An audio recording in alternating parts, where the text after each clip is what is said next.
దీర్ఘశాంతముతో కూడిన సంపూర్ణ వినయముతోను సాత్వికముతోను నడుచుకోవాలని ప్రభువును బట్టి ఖైదీనైన నేను మిమ్మల్ని ప్రతిమాలుకొనుచున్నాను. అంటే అపోస్తలుడైన పౌలు ఖైదీగా ఉండి శరసాలలో ఉండి ఎఫెసీ సంఘానికి ఆయన తెలియపరుస్తూ ఉన్నాడు, మీరు పిలువబడిన పిలుపులకు తగినట్లుగా, అంటే దేవుని యొక్క విశ్వాసంలోకి వచ్చిన తర్వాత మనకి దీర్ఘశాంతం కలిగి ఉండాలి.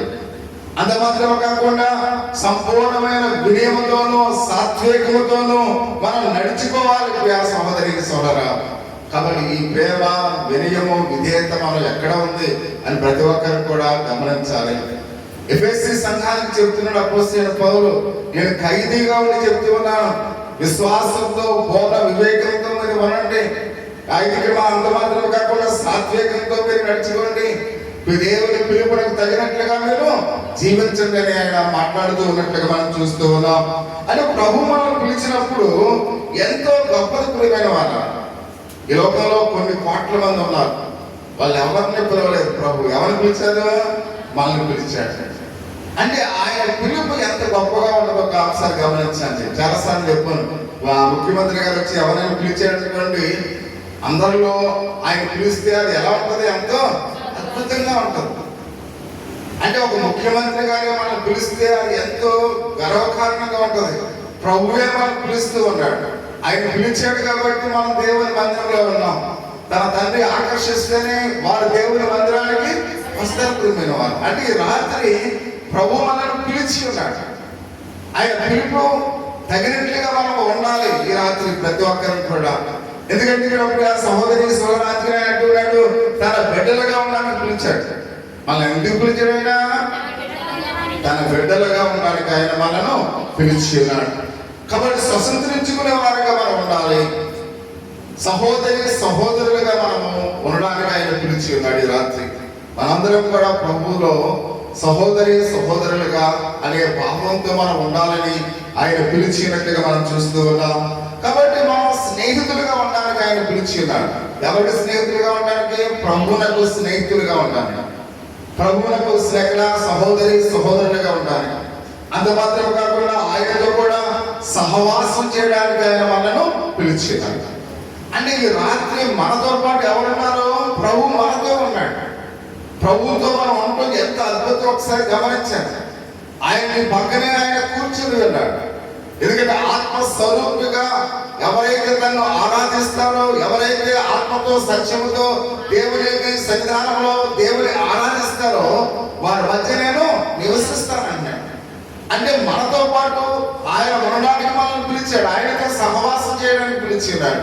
ఒక సహోదరుడిగా స్నేహితుడిగా అన్నదమ్ములుగా ఉండడానికి ఆయన మనల్ని పిలిచినాడు. అంటే ఆయన పిలిచిన పిలుపు ఎంత గొప్పది అని ప్రతి ఒక్కరం కూడా మనము ఆలోచించవలసిన వారమైతే మనం చూస్తూ ఉన్నాం. కాబట్టి ఆయన మనల్ని ఏర్పరచుకున్నాడు ప్రియమైన వాళ్ళ. లోకంలో అనేక మంది, కోట్లాది మంది ప్రజలు ఉండగా, ఈ మారపల్లి గ్రామంలో అనేక మంది ఉండగా, కేవలం మనల్ని ఎందుకు ఆయన ఏర్పరచుకున్నాడు ప్రత్యేకంగా అని ప్రతి ఒక్కరిని కూడా మనం గమనించవలసిన వారమై ఉన్నాం. ఆయన ప్రభు మనల్ని పేరు పెట్టి పిలుస్తూ ఉన్నాడు. ఇక్కడ మనం గమనించలేదు, నిర్మాకాండము 33:12 మోషే అని పిలుస్తూ ఉన్నాడు. ఏమన్నాడు ఆయన? మోషే అని పిలుస్తూ ఉన్నాడు.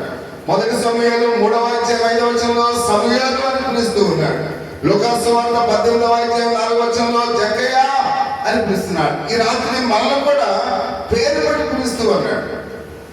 అంటే మన పేర్లన్నీ కూడా ఆయనకి తెలిసిపోయిన వాళ్ళ. మోషేని ఏ విధంగా పిలిచాడు, సమయాన్ని ఏ విధంగా పిలిచాడు, జక్కయ్యని ఏ విధంగా పిలిచాడో ఈ రాత్రి మనల్ని కూడా ఆయన పేరు పెట్టి పిలుస్తూ ఉన్నట్టుగా మనం చూస్తున్నాం. ఎందుకంటే కొందరు తల్లి గర్భంలో ఉండగానే ముందుగా నిర్ణయించుకున్నాడు. ఇర్మీయా తల్లి గర్భంలో పిండముగా ఉండగానే ఆయన ఏర్పరచుకున్నాడు. అంటే మనం తల్లి గర్భంలో పిండముగా ఉన్నప్పుడే దేవుడు మనం ఏర్పరచుకున్నాడు. అంటే దేవుని యొక్క ప్రణాళిక ఎంత గొప్పగా ఉందో ఒకసారి గమనించండి ప్రియ సహోదరి సోదరుడా. అంత మాత్రమే కాకుండా ప్రభు కొరకు చాలా మంది ఈ లోకంలో పిలవబడిన వారు అనేక మంది. ఎందుకంటే పాత నిబంధనలో చాలా మందిని యాజకులుగా దేవుడు ఏర్పరచుకున్నాడు. అనేక మంది యాజకులైనా పిలిచి ఉన్నాడని పరిశుద్ధ గ్రంథంలో మనం చూస్తూ ఉన్నాం. ప్రవక్తలుగా ఉండడానికి పిలిచి ఉన్నాడు. రాజులుగా ఉండడానికి పిలిచినాడు. కొత్త నిబంధన కాలంలో కొందరు అపోస్తులుగాను, కాపులుగాను, బోధకులుగాను, ప్రవక్తలుగాను, కాబట్టి సువార్తికులుగా అనేక మందిని ఆయన ఏర్పరచుకున్నట్లుగా మనం చూస్తూ ఉన్నాం. ఈ రాత్రి మిమ్మల్ని కూడా విశ్వాసులుగా ఆయన పిలుస్తూ ఉన్నాడు.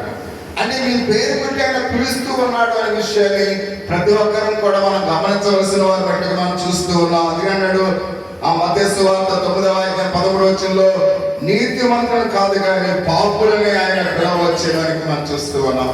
ఆయన ఎవరిని పిలుస్తున్నాడంట? పాపులనే పిలుస్తూ ఉన్నాడు. మన ఘోరమైన పాపం నుండి ఆయన మనల్ని రక్షించడానికి ఆయన ఈ రాత్రి మనల్ని ఏర్పరచుకుని పిలిచినట్టుగా మనం చూస్తూ, ఎందుకంటే పాపుల కొరకు తన ప్రాణాన్ని పెట్టాడు. ప్రియమైన వారు, ఎవరి కోసం ఆయన తన ప్రాణాన్ని పెట్టాడు? పాపులు. అంటే మన కొరకే తన ప్రాణాన్ని శిలువ ప్రాణం మీద ఆయన పాప క్షమాపణ వరకు ఆఖరి రక్తపు పట్టు మన కోసమైనా శిలువలో కార్చినట్లుగా మనం చూస్తూ ఉన్నాం. ఆ శిలువలోగా ఆయన వేలాడబడుతున్న ఆయన దేహాన్ని ఒకసారి చూడండి.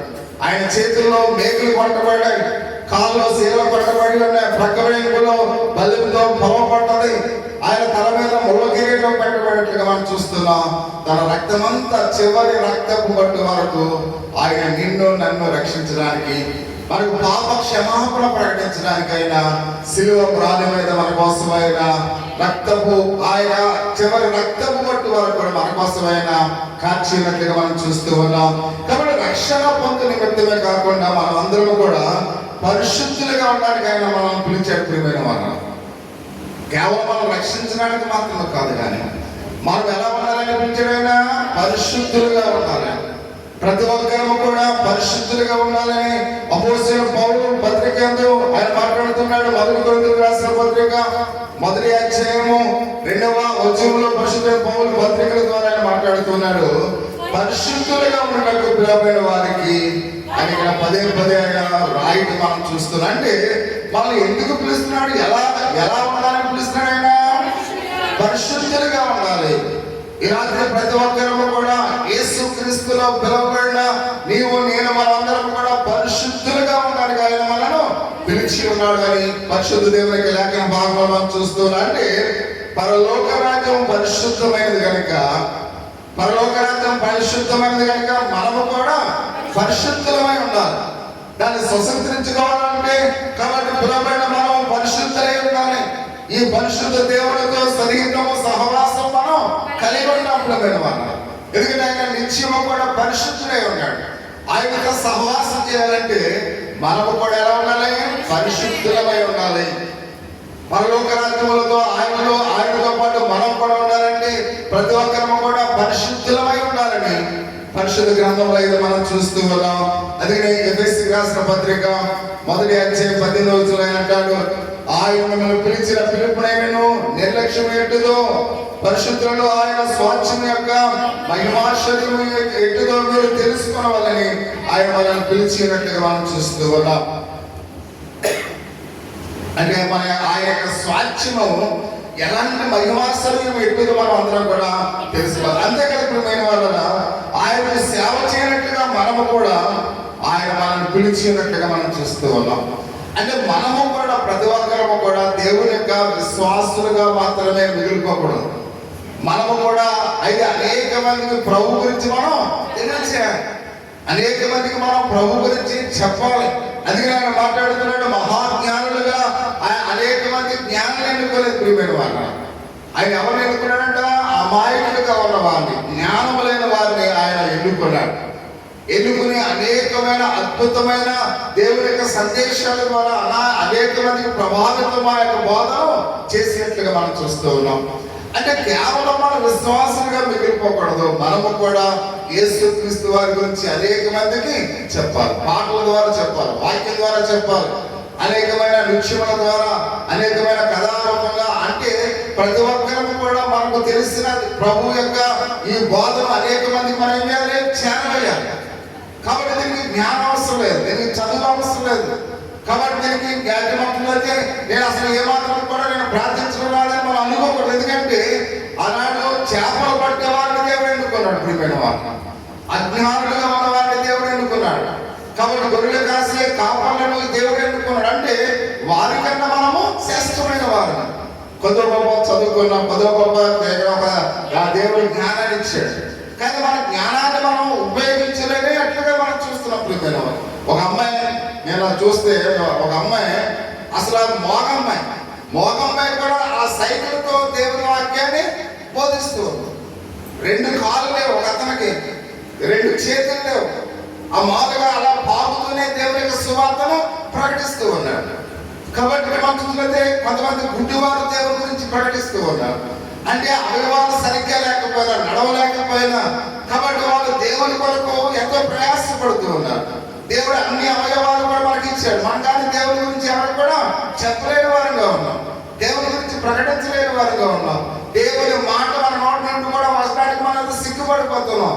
కానీ దేవుడు చెబుతున్నాడు, కాబట్టి దేవుని యొక్క పనిలో మనం కూడా ఎవరన్నాడ పాలువారమై ఉండాలి. ప్రియా సహోదరి సహోదరుడా, కాబట్టి రాత్రికాల సమయంలో ఆయన చెప్తూ ఉన్నాడు, ఎందుకంటే ఆయన పేతురు యొక్క శిష్యులుగా అపోస్తులుగా ఉండడానికి కాబట్టి పిలిచినట్లుగా మత్తయి సువార్త 4వ అధ్యాయము 21వ వచనంలో మనం చూస్తూ ఉన్నాం. అలాగే మార్కు సువార్త 1వ అధ్యాయం 20వ వచనంలో ఫిలిప్పును ఆయన పిలిచినట్లుగా మనం చూస్తూ ఉన్నాం. అంటే ఆ పిలిచిన వాడు ఆయన అనేక మంది బాధ్యతలు కూడా వాళ్ళకి అప్పగించాడు. ప్రియమైన వాళ్ళ, అది మాత్రమే కాకుండా దాన్ని నేర్పించడానికి కావలసిన శక్తిని, అధికారాన్ని, వరముల చేత వారిని ఇచ్చినట్లుగా మనం చూస్తూ ఉన్నాం. ఆయన పిలుపులకు తగినట్లుగా వారు నడుచుకోండి అని ఆయన బోధిస్తూ ఉన్నాడు. కాబట్టి ఈ రాత్రి మనం కూడా, దేవుడు కూడా మనల్ని పిలిచినాడు కనుక మన వంతు ప్రభు కొరకు మనం ఏ విధంగా ప్రయాసపడుతూ ఉన్నాం, మన వంతు క్రీస్తు కొరకు ఆయనకి ఏ విధంగా మనం పాలువారమై ఉన్నామని ప్రతి ఒక్కరు కూడా గమనించవలసిన వారు గట్టిగా మనం చూస్తూ ఉన్నాం. ఆయన అంటున్నాడు, రోమాపత్రిక 8వ అధ్యాయం 30వ వచనం అంటాడు, మరియు ఎవరిని ముందుగా నిర్ణయించినో వారిని పిలిచెను, ఎవరిని పిలిచినో వారిని నీతిమంతులుగా తీర్చెను, ఎవరిని నీతిమంతులుగా తీర్చినో వారిని మహిమ పరచెను. ఇక్కడ మనం చూస్తూ ఉన్నాం.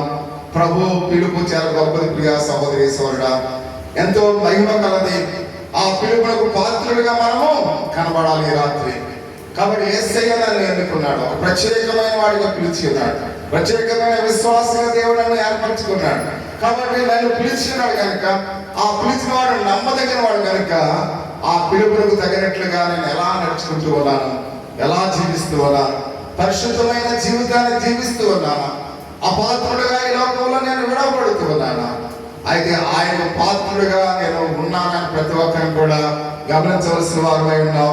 రెండవది, సువార్తకు పాత్రుడుగా మనం ఏ విధంగా ఉండాలి. ఫిలిప్పీయులకు రాసిన పత్రిక 1వ అధ్యాయము 28వ వచనం,